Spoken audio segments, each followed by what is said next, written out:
Instante todo puede cambiar.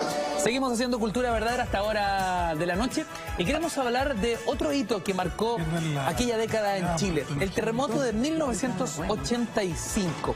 ¿Cuál es el contexto histórico, Esteban, de lo que ocurre con un país en dictadura, un país que viene atravesando además años difíciles producto de una crisis económica y más encima un movimiento telúrico que nos deja muy mal parados? Bueno, pero además hay un cambio mundial. Gana Gorbachev en Rusia, en el Partido Comunista Soviético, y viene la glasnost, la apertura, un tipo amable que generó un proceso democrático.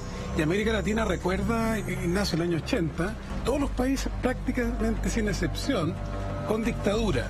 Y ya el año 85 nosotros éramos casi los únicos que quedábamos con dictadura. Porque los militares peruanos habían entregado el poder, los militares brasileños, Argentina después del fiasco en las Malvinas, Alfonsín ganó y se democratizó, lo mismo Bolivia con Siles Suazo, etcétera, etcétera. Entonces va quedando Chile como una anomalía. Y Huntington, que es el gran autor, dice la tercera ola democratizadora. Hay otra película importante ahí que es Gandhi, no sé si se acuerdan ustedes, que reivindicaba la vía pacífica para luchar, una película que marcó muchísimo.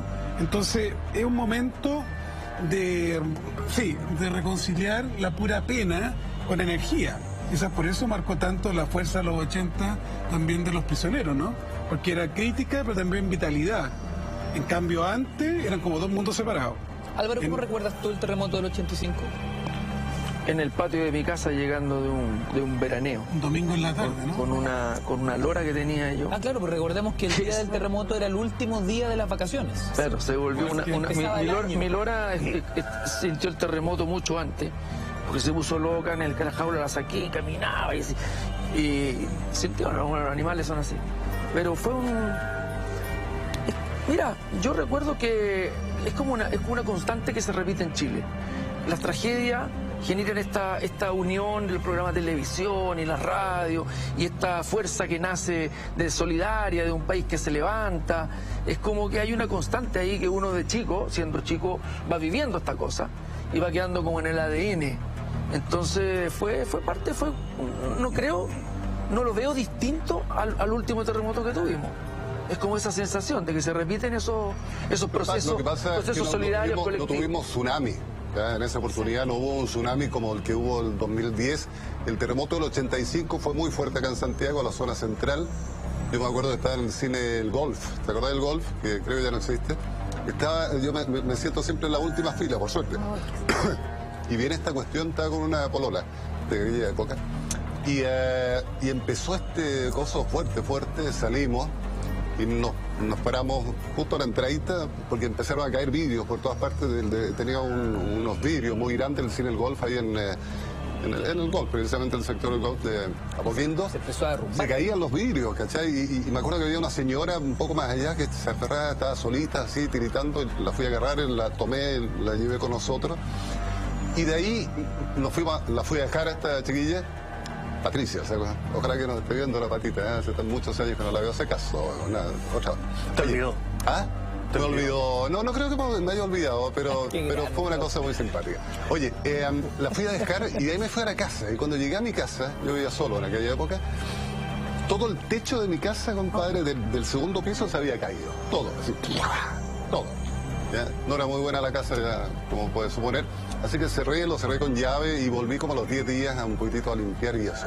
Esa fue mi experiencia con el terremoto del 85. Pero, como te digo, no fue tan fuerte por el tema del maremoto. Al no haber maremoto, yo creo que las pérdidas a nivel económico para el Estado no fueron tantas como el 2010. En ese sentido, yo creo que el gobierno de Pinochet en ese caso la sacó barata con el terremoto. 177 chilenos fallecieron, 2.500 quedaron heridos, miles perdieron sus casas aquel domingo 3 de marzo de 1985. 7.8 en escala Richter, claro. Estamos hablando de un grado menos que el que vivimos en 2010.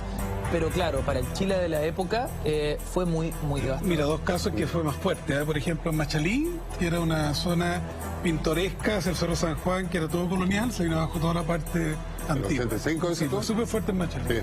Lo otro, en el barrio poniente de Santiago, hasta el día de hoy, que una vergüenza, la Basílica del Salvador sigue caída. Esa basílica está caída desde el terremoto del 85. El otro día Sebastián Edo, este economista que vive en California, decía, para mí el simbolismo de la separación de los dos Santiago, el más pobre y el más rico, es que cómo es posible que de Plaza Italia para abajo esté todavía abandonado mucha parte del barrio poniente de Santiago, ¿no? Como muestra ese terremoto. Soledad, ¿y tu experiencia? Melipilla, es que a nosotros, seguramente Álvaro también, te tocó ir a lugares después del terremoto, nos tocó juntar mercadería en unos camiones enormes, nos íbamos a los supermercados y la gente compraba y dejaba las compras ahí. Fue muy solidaria la ayuda de todos. Los artistas tuvieron que viajar a todos los lugares que tenían problemas de que se habían venido abajo. Me acuerdo muchísimo de haber ido a varias partes, pero me impactó sobre todo una parte de Melipilla, totalmente en el suelo, así como tú dices, realmente conmovedora.